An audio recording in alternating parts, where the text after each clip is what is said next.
Ponencia complementa muy bien las dos anteriores y, bueno, en mi opinión creo que el pasado hay que mirarlo con ojos del pasado y el presente con los ojos del futuro. Y mirando en el futuro, y como anteriormente mencioné en la presentación, el terrorismo se ha expandido hacia dominios no físicos y dentro de ese espacio o ciberespacio que tenemos, contamos con Daniel Porras, López Porras, perdón, fundador de Minerva AI. Destaca en ciberseguridad combinando las técnicas tradicionales y avanzadas con un enfoque en inteligencia artificial y análisis de datos masivos. Reconocido por la OTAN, Seguridad Nacional y la Unión Europea, ha elevado la seguridad digital en España y en Europa. Su liderazgo ha posicionado a Minerva AI como líder en soluciones de inteligencia artificial para la ciberseguridad. Y Daniel ha liderado proyectos innovadores, incluyendo Minerva AI, proyecto de defensa, espacio sanitario e infraestructuras críticas, y ha contribuido con ciberinteligencia para la defensa y el espacio, promoviendo un enfoque colaborativo para mejorar la seguridad digital. El título de su ponencia es Ciberterrorismo y ciberactivismo en el Oriente Medio. Muchas gracias, Dani. Muchas gracias a todos los que estáis aquí hoy y bienvenidos. La verdad que ha sido todo muy extendido y prometo haceros mi presentación lo más amena posible. Pues mirad, pasamos de lo que es el terreno físico al terreno digital. Ya la foto nos está dando una idea de lo que vamos a hablar. Y bueno, un primer concepto es el término híbrido, que se utiliza mucho en lo que son las guerras de hoy en día, ciberguerras híbridas, porque al final no solamente son batallas en el cuerpo a cuerpo y en el terreno como tal, sino que pasamos también al entorno digital. Y en este entorno digital pues suceden también muchas cosas y sobre todo hay mucha información. Esta es la magnífica agenda que os he traído, donde bueno, voy a pasar a explicaros todos estos puntos. Al final voy a abrir un turno de preguntas y luego voy a hacer un caso real de un análisis de texto, que aquí si queréis lo podemos hacer un poco pues, intercambiándonos. Bien, el ciberespacio. El ciberespacio es el conjunto de infraestructura, tecnología, personas y datos. Esto es lo esencial. Luego, a partir de aquí ya todo esto se puede ir enredando mucho más y se puede, bueno, pues al final se va todo dificultando. Pero básicamente las personas, obviamente, pues crean esta infraestructura y esta tecnología y a través de la tecnología se mueven los datos. Los datos son información. Entonces, al final la información puede ser utilizada para darle un buen uso o puede ser utilizada para darle un uso delictivo. Por tanto, el elemento más importante son las personas. Entonces, donde está la intención de la persona, empiezan a suceder muchas cosas. En cuanto a infraestructura, la infraestructura tecnológica pues va desde servidores, ordenadores, dispositivos móviles, incluso ahora actualmente las nuevas fábricas, ya están, muchas de ellas están conectadas a la red y al estar conectadas a la red, esto genera datos. Estos datos son generados por las personas y mueven información. Bien, os voy a explicar las tácticas de los grupos ciberterroristas y ciberactivistas. Voy a poner un foco en Oriente Medio, aunque cierto es que el ciberespacio al final luego es todo muy común a nivel global y al final luego no hay mucha diferencia, por eso voy a dar algunos matices. Primero voy a diferenciar lo que es un ciberterrorista de un ciberactivista. Y un ciberterrorista es una persona o un conjunto de personas que cometen actos delictivos para causar daño contra las personas o contra las organizaciones. Básicamente lo que buscan es intimidar. Luego, los ciberactivistas es una persona o un conjunto de personas que se mueven en comunidades. Luego voy a explicar por qué se mueven en comunidades, pero a ellos no les gusta llamarse grupos, les gusta llamarse clanes. Esto en el mundo del ciberespacio, los que conozcan un poco, se mueven por clanes. Entonces, ciberactivista es este conjunto de personas o personas que tienen habilidades de ciberseguridad, de hacking, para promover agendas sociales, políticas, culturales y son reivindicativos. a través de una causa, pues se mueven. Esto llevado aquí al plano terrenal, pues un ciberactivista sería como las personas cuando se ven con las manifestaciones y las pancartas, y un ciberterrorista es el que comete un acto terrorista y causa un daño, a lo mejor contra una infraestructura crítica, para hacer un atentado, un ciberatentado contra un ministerio de defensa o contra un hospital, dejándolo completamente inoperativo. Bien, ¿cómo funcionan estos grupos? Pues mira, hacen el reclutamiento y capacitación en línea. Esto lo consiguen dan formación gratuita a todos sus seguidores en las redes sociales, de tal manera que captan mucho más seguidores y con esto generan nuevos soldados cibernéticos. Yo te doy información gratuita de cómo son técnicas para hackear sistemas. De esta manera, además, tengo mucho más soldados y al tener más soldados vamos ampliando nuestra red. Luego, para perpetuar los ciberataques y los actos terroristas, utilizan plataformas de comunicación segura. Estas plataformas de comunicación segura, seguro que muchas de ellas ya las conocemos, Telegram, redes P2P, las redes profundas, Twitter, Facebook, pero luego si utilizan otro tipo de redes mucho más sofisticadas. Es decir, los cabecillas de los grupos al final utilizan redes que no son conocidas por la gran mayoría de la población, donde aquí elaboran todos los escenarios de ataque. Luego, en cuanto a la innovación de la financiación, esto es interesante porque no solamente reciben financiación por los métodos tradicionales, como puede ser asociaciones, fundaciones, bueno, lo que es más comúnmente conocido, sino que utilizan monedas como son las criptomonedas. Las criptomonedas son monedas que te permiten anonimizarte, es decir, no ser descubierto, y además operan de una forma mucho más segura que lo que es la moneda tradicional. Además, la criptomoneda no está regulada. Utilizan técnicas como minar, es decir, al final lo que hacen, infectan muchos ordenadores y minan estos ordenadores con criptomonedas para poder autofinanciar sus operaciones de ciberterrorismo o ciberhacktivismo. A través de esta autofinanciación que ellos reciben, van ampliando todas sus redes. También venden servicios, venden armas cibernéticas. También consiguen así más dinero. Ellos elaboran sus propios programas informáticos y son programas informáticos maliciosos que lo que hacen estos programas es al final atentar o dejar inoperativo pues parte de la población. A lo mejor si hacen un ciberataque a un satélite, pues lo consiguen así. Bien, luego hacen operaciones de inteligencia y reconocimiento. Esto, lo voy a poner como un ejemplo. Tanto las fuerzas y cuerpos de seguridad de cualquier país como militares que hacen operaciones de reconocimiento para ver dónde están los malos, ellos también lo hacen al revés. Es decir, ellos también monitorizan a la policía, a las fuerzas y cuerpos de seguridad del orden de cualquier país, como a los militares. Y esto lo hacen con tácticas que son conocidas en el mundo de la ciberinteligencia, como son tácticas de extraer fuentes de información públicas y privadas a través de imágenes geoespaciales y luego a través de las redes sociales. Ellos monitorizan cuáles son los targets, los objetivos más débiles a batir. A lo mejor cogen un listado de altos mandos del ejército o de la policía y a través de cualquier agujero de seguridad entran y pueden ya realizar otra operación para perpetuar un ciberataque. Otro elemento importante son la colaboración y la coordinación transfronteriza. Ellos, a través de aquí, lo que hacen es que firman acuerdo con otras comunidades, con otros clanes de ciberseguridad, que son grupos que al final tienen la misma ideología y el mismo sentimiento y firman sus acuerdos. Ponen sus logotipos y vamos a hacer Operación Israel o Operación Palestina.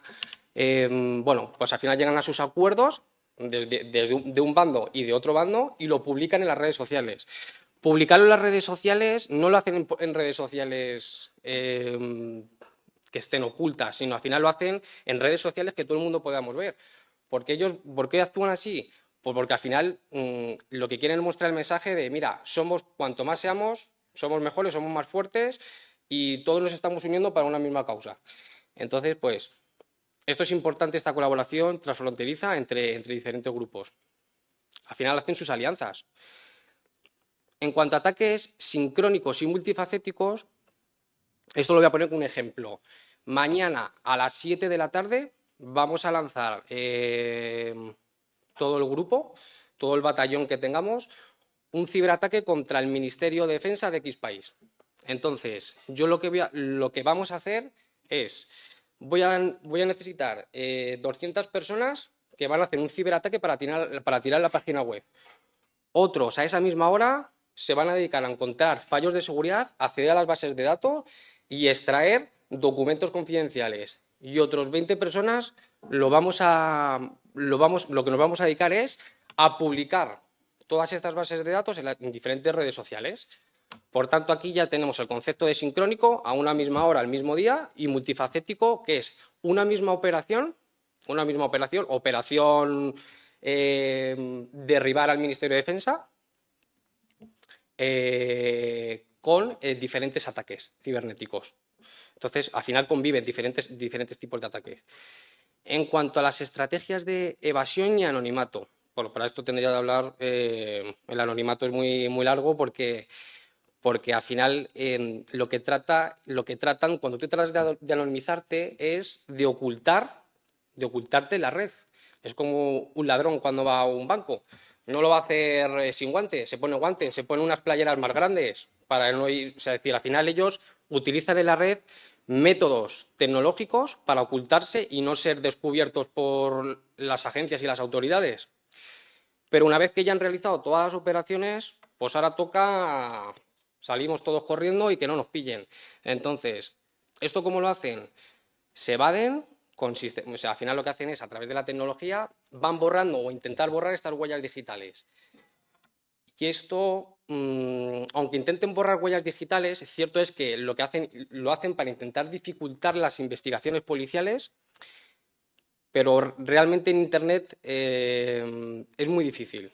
O sea, es muy difícil poder borrarlo todo porque al final siempre vas dejando huellas. O sea, no hay 100% seguridad, no existe. Por tanto, todos estos pasos que veis aquí, todos estos pasos, al final son diferentes módulos y dentro de estos módulos hay submódulos, o sea, hay como subgrupos para poder operar. Lo suyo sería hacer una simulación real de todo esto, pero básicamente se me va la temática y esto sería para hacerlo en un taller, así que voy a continuar. Mirad, os he traído unas imágenes reales de un caso que está investigando.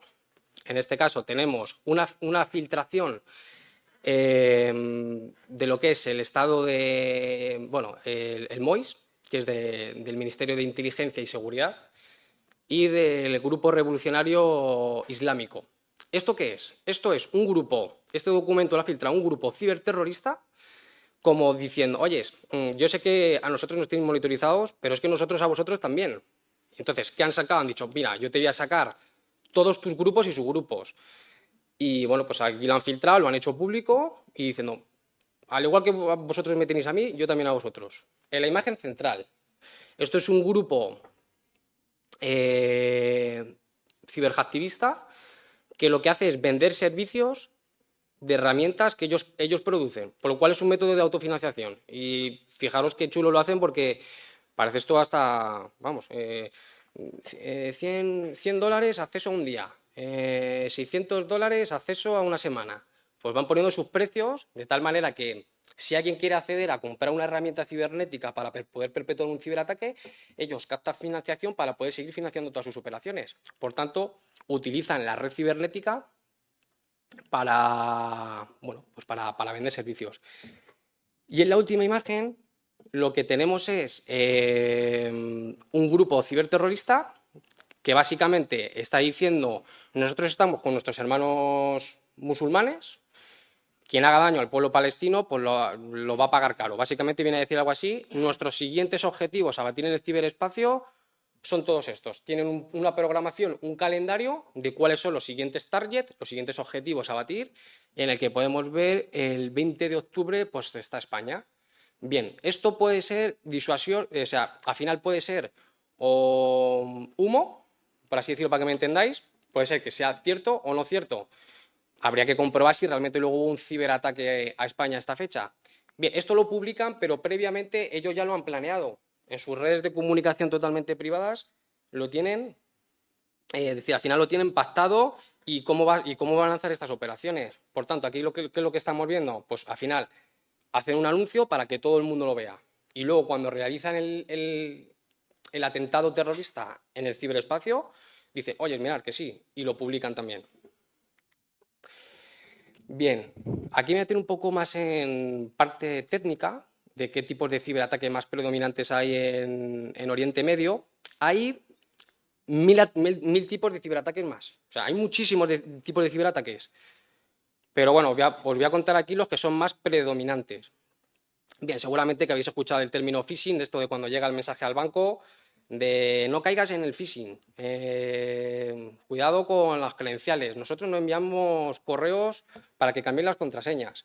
Pues bueno, esto básicamente aquí lo que se diferencia es que es dirigido, nos dirigimos a un grupo importante, al cual, por ejemplo, a altos políticos o altos funcionarios, y les preparamos cuáles son los objetivos más débiles y le elaboramos un ataque de ingeniería social a través de un phishing. Eso es un phishing. Te preparo un correo electrónico para que tú piques, accedas, metas tu usuario y tu contraseña y tú te crees que has accedido a lo mejor a una cuenta verdadera y has accedido o sea, al final estás dando tus contraseñas a los que están por detrás, a los malos, o sea, al grupo de ciberterroristas.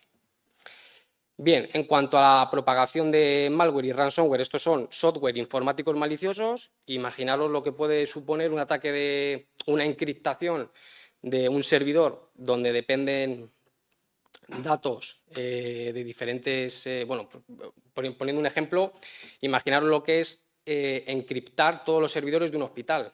Pues deja sin operativo, es decir, al final es un atentado terrorista, porque has dejado inoperativo a todos los pacientes.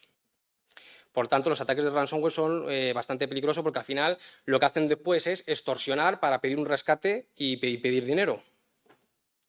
En cuanto a los ataques el mayor tipo de ataque que se ve en este tipo de operaciones son los ataques de denegación de servicio, porque son ataques muy fáciles de hacer, muy fáciles, y que hacen mucho daño. Entonces, ¿qué es un ataque de denegación de servicio? Un ataque de denegación de servicio, imaginaos una página web de un ministerio y la dejan inoperativa, es decir, que la página web... Hasta luego. Nada. Sí, iros a clase. Yo también fui alumno. Próximos objetivos. Nada.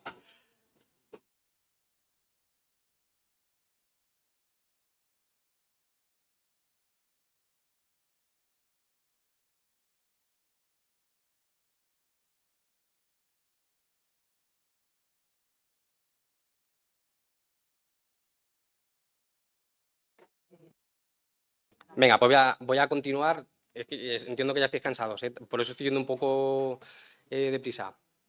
Vale, bien, entonces los ataques de denegación de servicio, ¿qué son? Es hacer muchas peticiones a un servidor, a una página web, de tal manera que esta página web no puede responder a tantas solicitudes y devuelve un error. Al devolver un error, se queda la página web como inoperativa. Entonces, ¿esto para qué vale?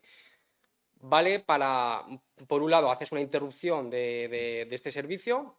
En cuanto a nivel reputacional, también les afecta.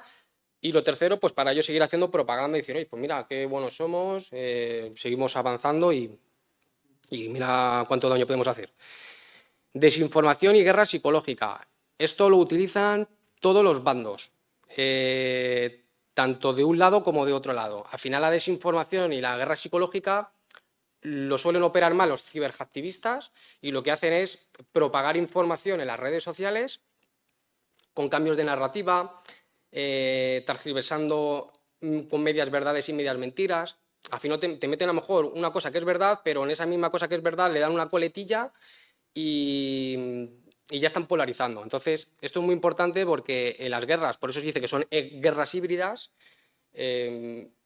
tanto en el terreno físico como en el terreno digital, esta parte juega un papel muy importante. Si conseguimos polarizar a la población en las redes sociales y en los diferentes ámbitos digitales, al final lo que estamos consiguiendo es confundir a la población y que no tengan una opinión neutral. Luego hay otro tipo de ciberataque que es defacement o desfiguramiento de la página web. Este ataque también es muy común y esto, por ejemplo, lo voy a poner con el ejemplo que pasó esta semana aquí en España con Comisiones Obreras. No sé si os habéis enterado que les hicieron un ciberataque a Comisiones Obreras y de repente les apareció ahí como un logotipo de los hackers. Pues bueno, esto básicamente lo que consiste es accedo a través de un fallo de seguridad al servidor, a la página web, y modifico la página de inicio y normalmente lo que suelen poner es un mensaje propagandístico. En el caso de Oriente Medio, cuando hacen un ciberataque, lo que hacen es, se meten al servidor, a lo mejor del Ministerio de Defensa o del Ministerio de Salud o a lo mejor de una petroquímica, modifican toda la página web y ponen el logotipo del grupo ciberterrorista. Y dicen, aquí, o sea, reivindicamos que hemos sido nosotros, somos fuertes y mirad que vosotros qué débiles sois y todo el daño que os podemos hacer. Vale, el ataque mal in the middle, le voy a explicar algún ejemplo. Yo soy A, vosotros sois B.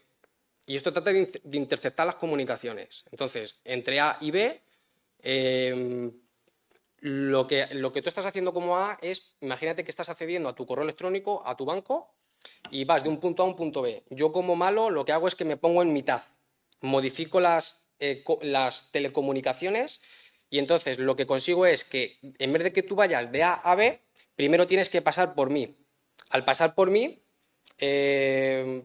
consigo interceptar esa comunicación, por tanto yo te estoy escuchando y te estoy redirigiendo luego al sitio legítimo, pero primero pasas por mí. Entonces, de esta forma, lo que conseguimos es interceptar esta comunicación. ¿Y esto para qué vale? Pues vale para luego poder perpetuar muchos ciberataques. Por lo pronto ya estamos monitorizando a dónde puede acceder. Bien, los ataques de Waiting Hall, lo he puesto aquí un poquito pues, para poner algo un poco más diferente, pero básicamente lo voy a poner con el ejemplo de Pegasus. Si conocéis a alguien el Pegasus, el famoso Pegasus, el ataque de Waiting Hall lo que significa es un tipo de ataque que está dirigido a un grupo específico de personas. Accedemos una vez que ya hemos conseguido acceder a esa organización, infecto dispositivos. Y una vez que ya consigo infectar estos dispositivos, ya tenemos acceso. O sea, ya tenemos acceso a lo mejor a lo que es el cabecilla de una operación. En este caso, si consigo infectar el teléfono de un coronel o de un general que está llevando a cabo una operación militar en Oriente Medio, cuando este grupo, este convoy, van 7 o 8 convoys dirigiéndose a la zona de misión, resulta que los otros le van a estar esperando y ya van a saber cuáles son sus verdaderas intenciones. Por tanto, es muy importante proteger todos estos dispositivos que luego, bueno, voy a hablar un poquito más adelante, vaya. A ver, espérate, por aquí, por aquí. Bien, objetivos de ataque más comunes en Oriente Medio. Os he puesto en círculos más grandes los que suelen ser a qué tipo de infraestructuras, qué tipo de objetivos son los más comunes. Y os he puesto dos ejemplos. Estos son dos ejemplos reales. El de la izquierda fue que accedieron un grupo de ciberterroristas a una infraestructura crítica y esto puede suponer un riesgo muy peligroso. Que yo pueda acceder a apagar o a encender o a subir la temperatura o a bajarla. ¿Qué supone esto? Supone que si accedo a una infraestructura crítica y la dejo completamente inoperativa, del cual depende en parte de la población, esto ya es un ciberatentado y además puedes colapsar a los países aliados si tú estás dejando inoperativo a una petroquímica del cual este suministro dependen diferentes países. Por tanto, de lo que algo que es digital se puede traducir a lo que es el terreno físico. Por tanto, ya estamos otra vez en guerra híbrida. Y más hoy en día que con la digitalización todas las organizaciones están pasando al entorno digital, conviene mucho intentar securizarlo al máximo posible, aunque no haya un 100% de seguridad, pero bueno, sí que conviene intentar tener, bueno, pues las mejores medidas posibles. otro ejemplo que os puedo poner es si accedes a las compuertas de un pantano, bueno, pues abrir o cerrar un pantano, pues estamos dejando a una población sin agua, y el agua es vital, y esto puede suceder. O si accedemos a ferrocarriles, podemos desviar estos ferrocarriles y podemos provocar un accidente. Entonces, bueno, estos son infraestructuras críticas, gobiernos e instituciones, en cuanto a que estoy contando los riesgos y los peligros, bueno, pues filtraciones en el ámbito político, manipulación de los datos gubernamentales. Esto es súper importante porque, sobre todo con las tensiones que hay a nivel político, quién lleva razón, quién no lleva razón, esto al final supone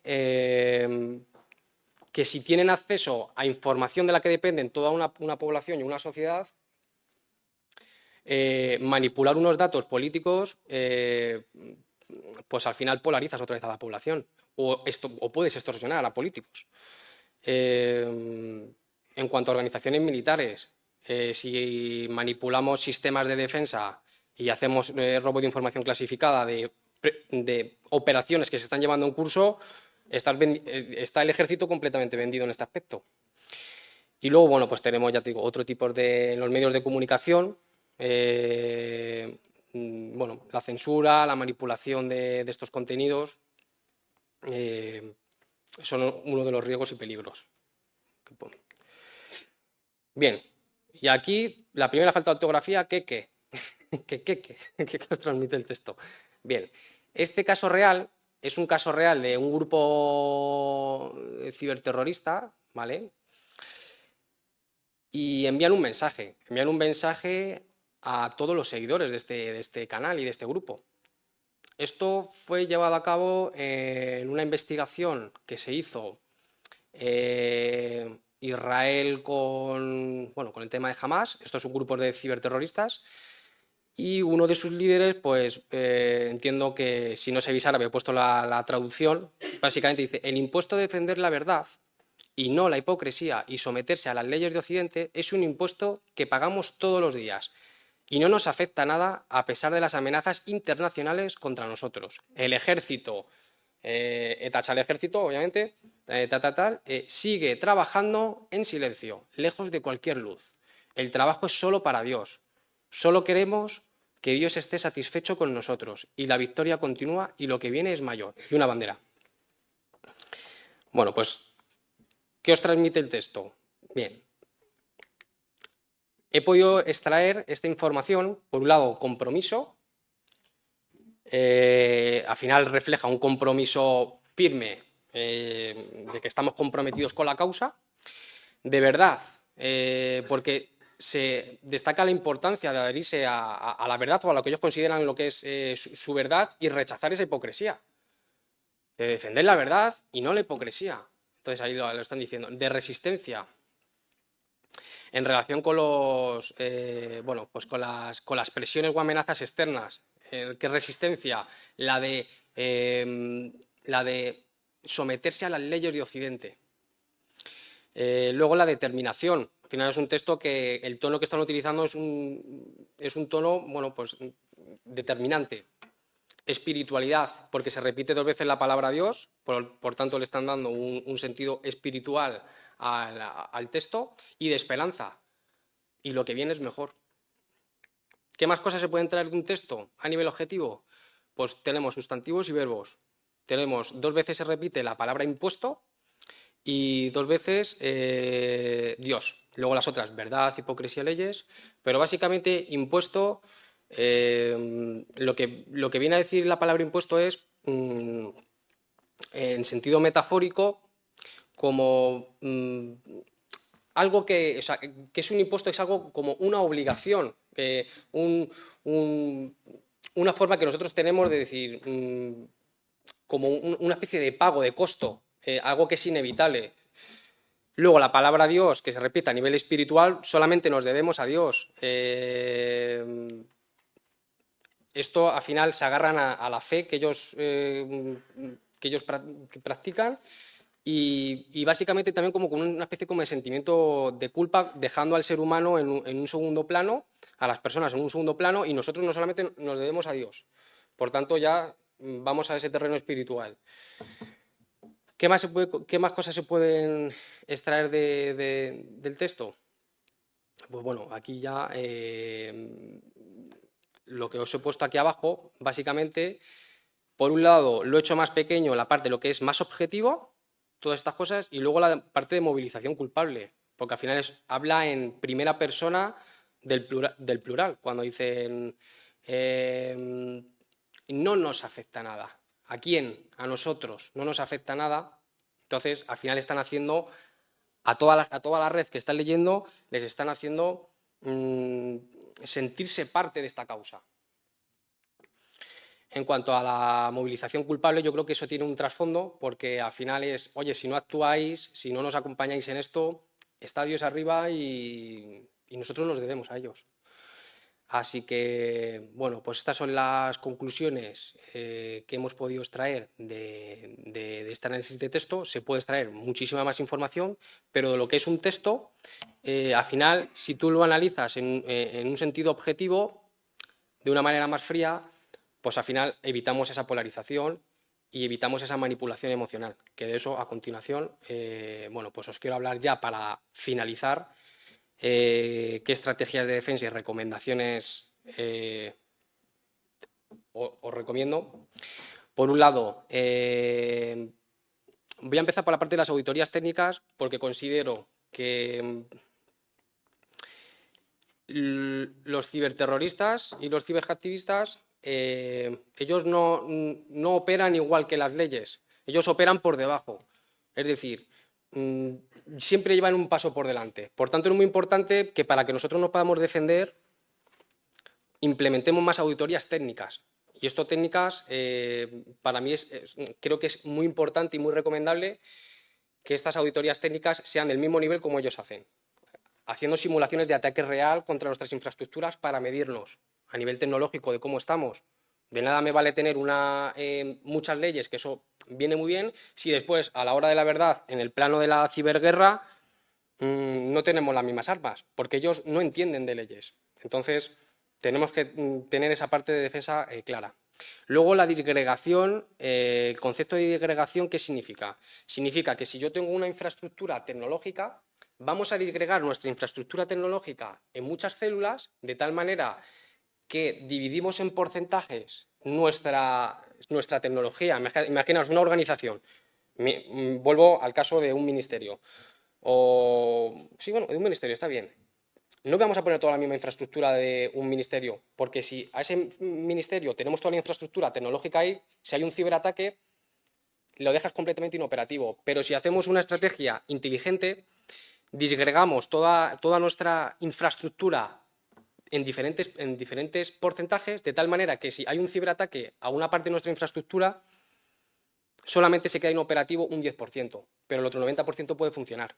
Y con ese otro 90% podemos solventar esto. Eso es lo que se considera una recomendación en cuanto a defensa. Disgregar la tecnología. Divide y vencerás. En cuanto a la parte de educación y conciencia, esto ya está más orientado a lo que es el plan humano, en cuanto a lo que viene siendo las narrativas digitales, la propaganda, pues muy importante esa parte de educación.